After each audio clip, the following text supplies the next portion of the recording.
So in this video, I just want to show you, I guess, what someone might call the precursor or the beginning of some components in that, or something that looks like it has component type behavior. And the thing of this, like, I'll just demo it in that. But we got that, material design, little hamburger icon, they call it, or menu icon. We have a title. So if we shrunk this down, it would almost look like a mobile app or something like that. And so when I click here, out slides the drawer and that sort of thing. My menu button's gone and all that, and I can click close, right? And I have some different options. Maybe these different links would swap out the image of the card. Now this is a modified example from W3 Schools. I'll be honest with that. But once we take a look at the HTML, maybe a little bit JavaScript, again, no interactivity without JavaScript. So the whole fact that something slides out when I click something, that's a JavaScript thing. When I click something, it goes away, JavaScript thing. But once you go down this road, it's, where do you stop in that? And so these types of things can be done just with what we call vanilla JavaScript. And it's really important, a good concept to just remember is everything you see being done in Vue, Vuetify, React, Reactstrap, Bootstrap, all that stuff that you see happening, they can't do anything that vanilla JavaScript can't do. So if vanilla JavaScript can't do it, then neither can the frameworks, because all they're doing is bundling up CSS, HTML, JavaScript, and JSON in a particular way to make it easier for you to have something that looks like these components. So just remember, all those frameworks out there, all those different the UI frameworks that bolt onto a responsive framework that merges or bolts onto a reactive framework to give you sort of full coverage of all the things you might want to do in an application. They're nice, they're convenient because they do a lot of work for you, but all the work they're doing can be done with raw JavaScript, raw cascading style sheets, right?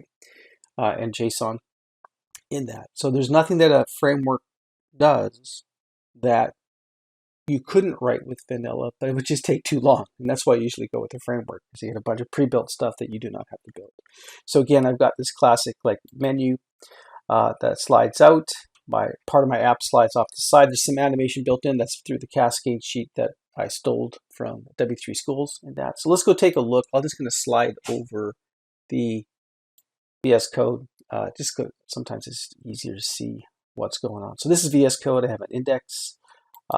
There is a script in here because I just want to take the code out. What do you do when someone basically clicks open? What do you do when someone clicks close? All it's really doing is finding elements by ID and changing their style. So basically changing some sort of cascade style thing. Give it a margin of 25%, shrink its width by 25%, or make it bigger by 25%, right? So main gets a margin, and that sidebar gets some width, and it gobbles up 25% that the main window just gave away, and that sort of thing. And then we set it all back together. But let's go take a look, because okay, so head, we don't even need to look at that because that's not even part of the document. So we get into the body finally, and there's a div. Like I said, div is king. Div is some rectangle on the screen that you can make bigger, make smaller, move around. So very flexible, very generic, right? A bunch of cascading style sheet class names from a W3 cascading style sheet. Just setting up the concept of a sidebar. Is there an HTML element called sidebar? No. So how are we doing this? We're doing this with a style, basically. So it's just it's a regular div element that has a style. So it might be like the background color gray and that sort of thing. The big thing is what's in here. If this is the sidebar, who is the sidebar? So the sidebar is the thing that has link 1, 2, 3. So let's go back and maybe take a look at that. This thing that just popped out, like 1, 2, 3, right? And so this up here is technically a button. Most people are going to try to hit the X, but technically you hit anywhere on here, you're clicking the button. right? And that sort of thing. And these are chunks of text, right? If we're honest, that's all they are. With some built-in, when you hover over it, it changes the background color. So I'll just close this and then we'll try to get back to VS Code. Right? So that's the button that we were clicking on, right? So this is just a stock HTML button with a slightly different style. The big thing is when someone clicks on that button, we run the close. That's back in main.js. Close says, hey, main, you don't have a margin anymore, right? Which would, squeeze the sidebar. But we basically say, hey, sidebar, display none. You're now invisible, and that kind of stuff. And we change open nav style to display. So what that means, open nav is the little hamburger icon or menu button.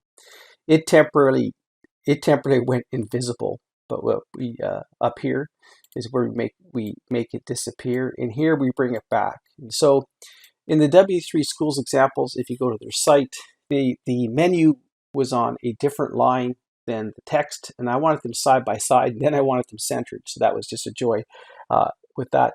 But basically, this inline block allows me to have the menu button and the header text side by side, left and right. So one isn't above and below because I didn't like that look.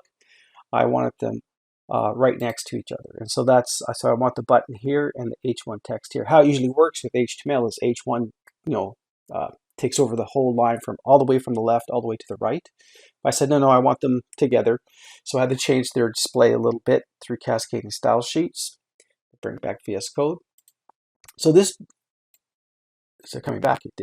Almost had it. So close. We'll bring it back again.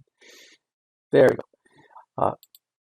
So what it is when this first starts out, again, my GPU problem is acting up as usual. And that. We'll go over here up top. This one up top, right? This chunk, this div, is it's invisible because it doesn't have a display style, or display style is set to none until someone clicks on that menu button, which causes the menu button to disappear. It causes this to be visible, but at the same time, we give the main page where the car is being displayed a 25% margin, which gives the slide out drawer enough room, and then we add some animation so it looks like it's growing from the left to the right and then stopping at about a quarter way across the screen. And that. This is the main div, and this is what has this teal color is the dark green. So this is where the H1 and the button are. So I had to tweak this from the example. I'll have it in one div. Set the style on the div. A lot of this, I find this noisy, so I would probably, eventually bury it in a cascading style sheet that I add. But I'm just saying, hey, look, set the display to flex. Flexbox is the big thing. And set aligned items to center. That's a real, so look, whatever's in here, vertically center them, right? Which exactly what I want. There's some crazy CSS stuff you can do to do other types of centering if you're in a different type of layout. But that worked, so I went with it. All right. Again, the menu button is just a button, right? And there's a bunch of CS classes that get assigned to give it, a color, gray, and that. And when someone clicks on it, run that JavaScript function, which is basically, resizes some divs and makes some divs visible and makes some buttons go away. And that. The big thing in here for the button, is there a big thing? Well, it might be this right here. This text right here, right, is the little, 3 slats that look like the menu button, right? So that's just done with some fancy text. And that. This is the header style, right? Vanilla JavaScript, but this display inline block on both allow them to be, instead of one after the other, so one's on top, one's on bottom, this lets them to be one after the other, but going from the left and to the right. So if I was on Android, there's like, you can have a vertical box or a horizontal box, and as you bring components in, they stack, horizontally one after the other, or they stack vertically one after the other. And that, so, but the inline block allows me to have them, I guess, lay down the button, and then right after that, lay down the H1. And so that's usually not the case when in stock HTML. H1 is on its own line all the way from the left and to the right. So you have to adjust the display of it a little bit. This is just a stock image tag, loading the image of the car on the left. And this is just some div text on the bottom explaining what's happening with the margins. So when you look at this, you go, you just have to ignore the class stuff for now. It's a div with a button and a couple of anchor tags. That's it, right? And there's another div, right, that has a div that has a button and an H1 tag in it, right? In that. Now there's some, because there's buttons, we can hook up easily. We can hook up code almost to anything, in all honesty, via the DOM. But here, these are built into buttons that, the expectation is someone's going to click on them. And so when someone clicks on this button, right, the menu button, we just do a thing where we run this side open. It's going to do a bunch of things. This is open up here, right? The main one gets a margin of 25, so it gets moved over from the left to the right 25%. The sidebar, which was invisible, now has a width of 25, so it'll take up that chunk that we moved it over in that. Could I take this line out and not have effect? Maybe, and that sort of thing. But I guess doing the block, it all depends. You got to play around with CSS. This definitely makes the menu, the little menu icon button, basically disappear for a second. And then when someone is in the menu, right? So the menu button just disappeared. But when someone's in here and clicks close, what happens? So we'll just bring that back. We tell the main not to jump over 25%, so it's going to roll all the way back to the left. We tell the sidebar to basically disappear, display.none, so it goes away.